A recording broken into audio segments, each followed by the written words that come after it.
ভাই ছোটবেলায় হলুদ একসাথে বাবা আমার হাত থেকে সাংবাদিকতায় গেছিল, বড় হওয়ার পর আমি দারুণ নিচের বাস। ফুল ফালিয়ে খামু। কথাটা কেমনে কেমনে মিলা গেল দেখেন, বড় হওয়ার পর আমি হলুদ সাংবাদিক হইছি।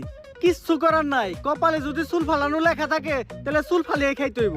এখন প্রথমে যাবো কেক পট্টিতে, খুব ট্রেন্ডিং এ আছে, নিউজ বানাইলেই লাখ লাখ ভিউ। তারপর যাবো সিজান ভাইয়ের ভাতের হোটেলে, যাই উল্টা পাল্টা প্রশ্ন করবো, সিজান ভাই সেইটা যাইবো ভুলভাল উত্তর দিব, ভিডিও ছাড়লেই ভাইরাল। আর যেহেতু দুপুর হয়ে গেছে, ফ্রিতে গরুর মাংস দিয়ে 1 প্লেট ভাত ছাটিয়ে দিমু, কাম হইলো খাওয়ানো হইলো। কি গো ভাই, এই জায়গায় এত মানুষ কে, কি হইছে এই জায়গায়? ভাই এই জায়গায় একটা লাশ খুন হইছে। ভাই দেখা তো মনে হইতাছে 6-7 বছরের কোনো বাচ্চা। নিউজটা নিয়ে নেবো নাকি? যা বেটা, এটা ট্রেন্ডিং টপিক নাকি? এটা ছাড়লে কি ভিউ হইব? ট্রেন্ডিং টপিক খুঁজ, যেগুলো ছাড়লেই ভাইরাল। তাইলে ভাই, কন্টেন্ট ক্রিয়েটর শিবন মিয়া আছে না, ও নাকি ওর মায়ের ভাত দেয় না, কিন্তু বিরিয়ানি